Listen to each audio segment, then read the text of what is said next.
తిరుపతిలో జూలై 6న జరిగే బీసీ ఆత్మగౌరవ భరోసాను జయప్రదం చేయాలని రాష్ట్ర బీసీ సంక్షేమ సంఘం అధ్యక్షులు కేసన శంకర్రావు పిలుపునిచ్చారు. మంగళగిరి రాష్ట్ర కార్యాలయంలో ఆయన మాట్లాడారు. ఈ కార్యక్రమంలో నాయకులు పారేపల్లి మహేష్, సిహెచ్ చంద్ తదితరులు పాల్గొన్నారు. చలో తిరుపతి 6వ తారీఖున జరిగేటువంటి బీసీల ఆత్మగౌరవ భరోసా కార్యక్రమాన్ని విజయవంతం చేయాలని చెప్పని ఈరోజు రాష్ట్ర కార్యాలయం నుంచి పిలుపునివ్వటం జరుగుతూ ఉంది. తిరుపతిలో ఈ కార్యక్రమానికి ఇటీవలే అక్కడ చైతన్య రథాలను కూడా ప్రారంభించడం జరిగింది.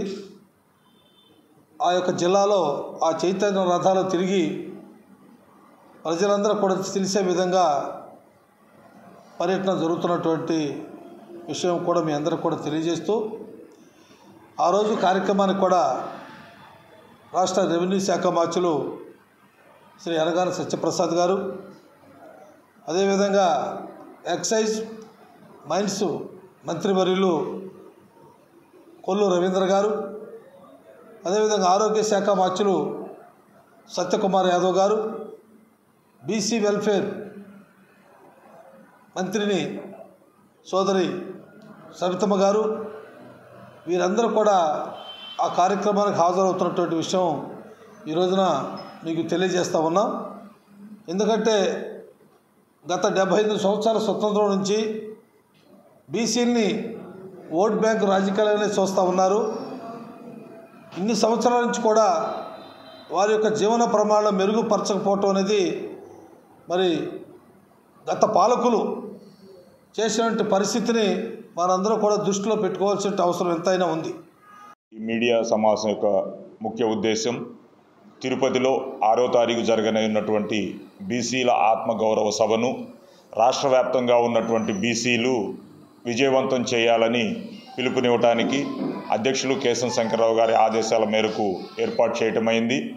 మరి తిరుపతిలో మొదటిగా ఒక భారీ బహిరంగ సభ రాష్ట్రంలో ఉన్నటువంటి బీసీ వర్గానికి చెందినటువంటి మరి అనేక మంత్రులు ప్రతి సమస్యని మనం వారి దగ్గర తీసుకెళ్ళి చెప్పాలంటే కుదిరే పని కాదు. కాబట్టి ఒకే వేదిక మీద అన్ని బీసీ యొక్క సంఘాలు, కులాలు, మరి బీసీ సంక్షేమ సంఘం శంకర్రావు గారి ఆధ్వర్యంలో వారికి ఉన్నటువంటి సమస్యలను వారందరికీ తెలియజేస్తూ తద్వారా ఈ ప్రభుత్వం నుంచి బీసీలకు మేలు జరగాలని, బీసీలకు ఉన్నతికి మరి ఈ ప్రభుత్వాలు సహకరించేలాగా ఆ యొక్క బహిరంగ సభలో కొన్ని తీర్మానాలను ప్రకటించి 6వ తేదీన బీసీల ఆత్మగౌరవ సభ తిరుపతిలో భారీగా ఏర్పాటు చేయడం జరుగుతుంది. ఈ సభకు ప్రతి ఒక్క బీసీ కుటుంబ సభ్యుడు కూడా ఖచ్చితంగా హాజరవ్వాలి. ఎందుకంటే మనమేంటి, మన సత్తా ఏంటి అనేది గత ఎన్నికల్లో చూపించాం. మనం కూటమికి మద్దతు ఇచ్చి అవుట్రైట్గా మనం పనిచేయడం కానివ్వండి,